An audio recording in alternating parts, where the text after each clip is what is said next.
Some were asking us what do we wear on our swearing in. You go with your uniform. You are saying, should we come and be sworn in with the president? No.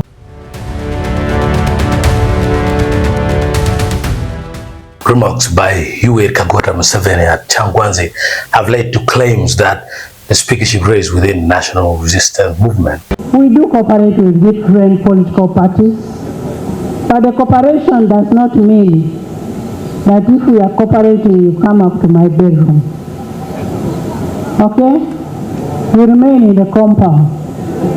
You don't come up to the bedroom. And I am saying, you don't come to the bedroom. The bedroom this time around is the speakership.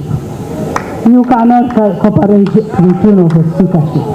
So in that case, NRM has been thrown back into uncertainty.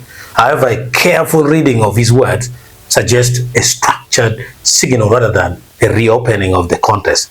People like Akola Anthony, Ofondo Pondo, Ojar Martin Mapenduzi, and Anua Ricky Richard can now celebrate, jump high, and touch the ceiling. Check the video. Ogia also is standing for speaker. That one we shall discuss at the right time. Because SEC had recommended that we maintain the two.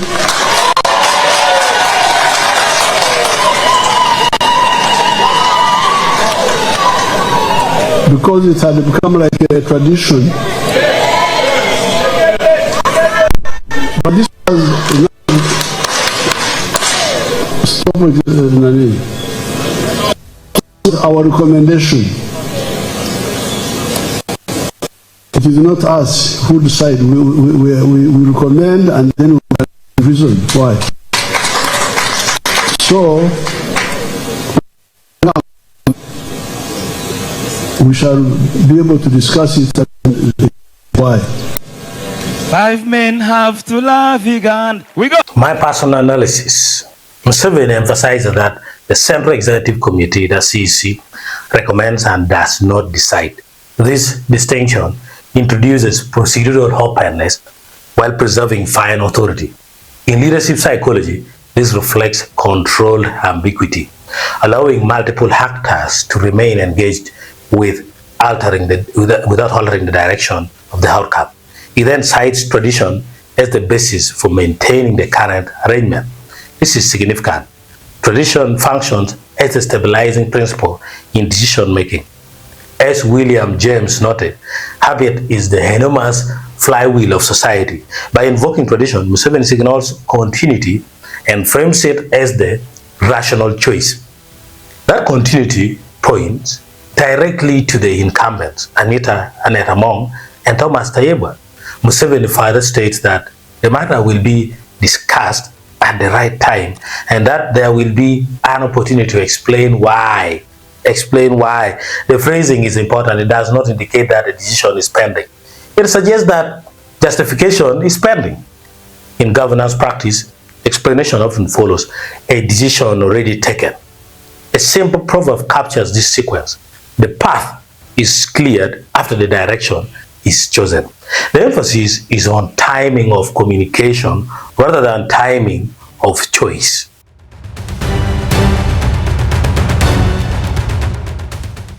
The implication, potential aspirants, including Norbert Mao and others, remain part of the formal process. However, the structure of the statement suggests their role lies within consultation rather than determination. From a philosophical standpoint, this reflects order and cohesion. As Thomas Hobbes argued, authority, not truth, makes the law. The focus is on maintaining unity within the system while managing expectations.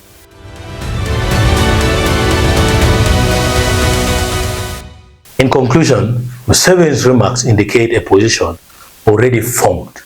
The reference to tradition provides justification, while the promise to explain why signals a later stage of alignment and communication. Taken together, this points to a clear outcome: retention of the incumbents, Anita Mong as Speaker and Thomas Tayebwa as Deputy Speaker, followed by a structured explanation to manage expectations and maintain cohesion within the NRM. And let me emphasize this. This analysis is not misinterpretation. It is very correct. And we are ready to challenge whatever further clarification that will come out. Let's wait for any other twist, if it may come, but from the look of things, about Mao is axed. We do cooperate with different political parties, but the cooperation does not mean that if we are cooperating, you come up to my bedroom. Okay? We remain in the compound. You don't come up to the bedroom. And I am saying, you don't come to the bedroom. The bedroom this time around is the speakership. You cannot cooperate to the tune of the speakership. So in that case,